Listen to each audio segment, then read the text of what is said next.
recording. All right.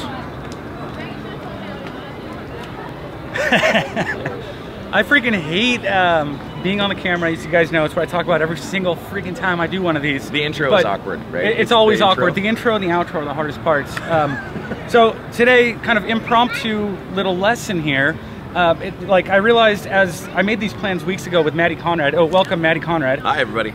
So we are friends. We met through Instagram, and we are friends. Real life friends. And he's from in real life. He's from IRL. way up there, and I'm from like 15 minutes that way. So we're currently standing in Disneyland, well, California Adventure, and happiest place on earth. I figured this real life actual moment that's happening right now was a great opportunity for me to get one of the most brilliant guys I know to help me talk to you about a concept that is so really real and helpful to me that I hope will be helpful to you. And the idea is this: Instagram is not about getting 1 million people you don't know to follow you. You will get so much more value from it if you just make some friends. Like I made friends with Maddie. Like real friends. Like real friends. Make real friends in real life that you actually see face to face from time to time. Yeah, so do you remember how our story went? Yeah. We flirted for a while and slid in the DMs. And then I remember right on into those DMs. At the ISSC show, I was doing a haircut on stage, and I looked down and saw this guy, and I like stopped my haircut to go hug him. I was like, I feel like I know you even though I don't know you. Oh man, I remember that actually. That was funny. So that was the first time I met you. I remember seeing you on stage from a distance. I knew you were going to be there, and I made a point of kind of coming to check you out. And I saw you there, and I was kind of nervous because I was like, you know how it's like when you, I was nervous. Well, when you know a person, when you've been kind of talking online a little bit, and when you share, you know, some stuff, and you realize that you're probably going to get along. It's almost like Instagram eliminates that awkward period where you're trying to get to know somebody, you know what I mean, from scratch. And all you're really doing when you meet in person is like filling in that last 10% to see like, okay, are you really like this in real life or are you full of shit? But he wasn't. He's like the best guy ever. Like right away we were best pals. So I remember that night too. This is something that's crazy. Like this makes me feel like my life is not real life. Yeah. But that night, that first day we met, we went to an Irish pub in California, and we had Guinness. And that night I was like, next time we do this, we're gonna drink real Guinness. Yeah. And you know the next time we hung out was? It was in Ireland. It was at the Stag's Head pub in Damecourt in Dublin. And we had a proper pint the very next time we hung out. Wow. How crazy is that, That's right? amazing. That's like, actually a real... That night it was like, oh, we'll do this with real pints next time. And then we did. I feel like Guinness is a great thing to have as a common thread in your friendship. You Absolutely. Know what I mean? It was a good one. And Ireland was amazing. That was, I think you actually you were the one that actually opened the door for me to come to Ireland, and you introduced me to Sam for that show even. So, I mean, opportunities that came out of our friendship too, I mean, beyond just obviously how much we enjoy hanging out together, have been extraordinary. So are you saying then that the amount of followers you had didn't get you the foot in the door in Ireland, but having a friend did? Oh yeah, completely.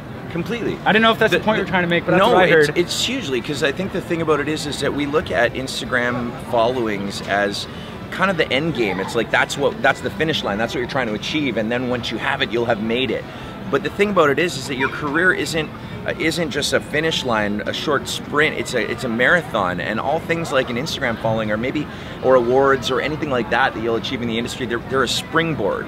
They're a springboard to maybe a new opportunity or something, and they'll open a door, or they'll give you an opportunity. But once you have that opportunity, it's what you do with that opportunity that kind of gets you more opportunities, or kind of gets you further ahead. And it really comes down to your ability to be personable with people and make friends. And everyone loves to work with their friends, whether it's clients, whether it's other people in the industry, whether you're trying to make sales, when you're trying to start a company, anything. Like the truth of life is that people prefer to do business with their friends, and they prefer to spend time with their friends, or they want to promote their friends, they want to talk about them. And so I think that's super, super important, is actually making real friendships and real connections. Yeah. Right? And I mean, social media is just that. It's meant to be social. It's not just advertising media. It's not free advertising the way a lot of people treat it. It is an opportunity for you to really connect with other people and have an opportunity to connect with other people. But I mean, it's not like I get along with everybody I meet on social media, or it's not like I'm best friends with everybody that I talk to. There's a lot of people I'm cordial with. Like, I don't have a problem with them, but we just never, like, we met, we were cordial, we respect each other, but we never, like, did the friendship bond thing. And sometimes that happens too. But here's like a thing: a lot of people on Instagram are like, oh my gosh, you must be set with all those followers. And I'm like, well, here's the thing. There's like 159,500 of them that I've never met, that I've never heard of. So they really don't do anything for me Sure. other than make strangers, I guess, like envious that I have a big following. But the amount of people that I actually know and interact with and go to Disneyland with and go to shows with, and like, I love going to shows because you run into all these people that you only see at the shows.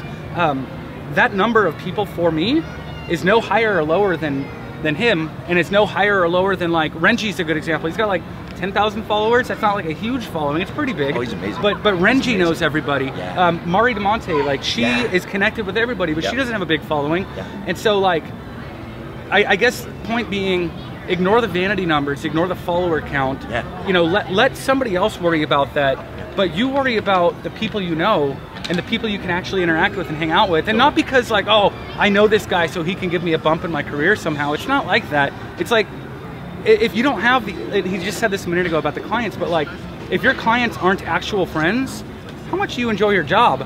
You know, if your coworkers aren't your friends, how much do you enjoy working with them? And so, do you remember this is actually the third time that we've been in Disneyland together, because we're both huge Disney nerds, like huge, so much so that I think people would think we're weird if they knew how much we love Disney. Yeah. But here's the thing. Do you remember the second time we were at Disney? It was you, and it was Rob from Scorum and Lean from Scorum and me. Yeah. Okay, now here we are sitting, and at the time, by more than easily by about a quarter the amount of followers that all of you guys had, and it was amazing. We were sitting in Cathay Circle together, and that guy pushed Rob out of the way to meet you. And I was sitting at this table, and this guy comes up and he stands really awkwardly. He's like, I'm sorry to bother you guys. And instantly I looked at him, I'm like, oh, would you like me to take a picture of you and these guys together? And they're like, yeah. Are you Maddie Conrad? And I just, like, my face went white, and I just started laughing because everybody else at the table had a way larger following than I did, way larger. And so it's really not about the numbers at all. It's kind of about engagement, you know what I mean? Yeah, I don't mean engagement the way Instagram means it. I mean the real honest way it is. It's like, do you connect with people through your page? Do you spend time getting to actually know the real people and understand that every one of those people, every one of those numbers, like, that's a real human being with a life that is just as rich and complex as your own. It's not just a throwaway thing. These are real people that are reaching out to engage with people, you know, reaching out to actually get to know other human beings. That's really what we're doing here. And so, I mean, if you want to use it to leverage whatever it is that you're trying to achieve in your career, understand that these are human beings that you're trying to do that with. It's not really just an arbitrary marketing number. It's not a bottom line. It's real interaction. It's real social interaction, and it can lead to really amazing friendships like mine and Andrew's. Like, we talk all the time and run each other ideas or just ask each other's opinion and stuff like that. He's become somebody that I really look to for advice. Maddie is one of probably 3 or 4 people I met in the hair industry through Instagram who will call me for no other reason than just to say hi. So like Rob, I miss you. How are you doing?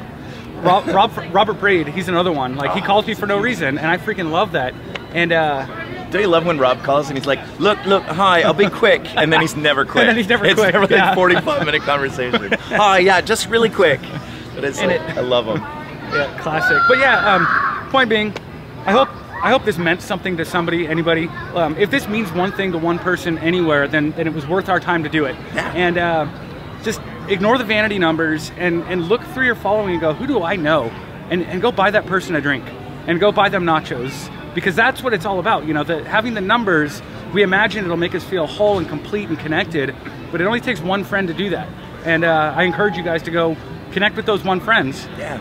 And take a chance to meet a person in real life if you have an opportunity, like to connect face to face with a handshake and eye contact and conversation, because you never know what that will lead to. You might already have met some of the best friends you'll ever have in your life, just not in real life. And I've got kind of a question that I know that I couldn't answer smoothly, and I'm hoping you're smoother than I am. I might even edit this part out, but Maddie, have you ever had somebody come up to a show, or come up to you at a show, or message you trying to be your friend, and you guys just don't connect? Like I was saying earlier, I have acquaintances that we just don't click.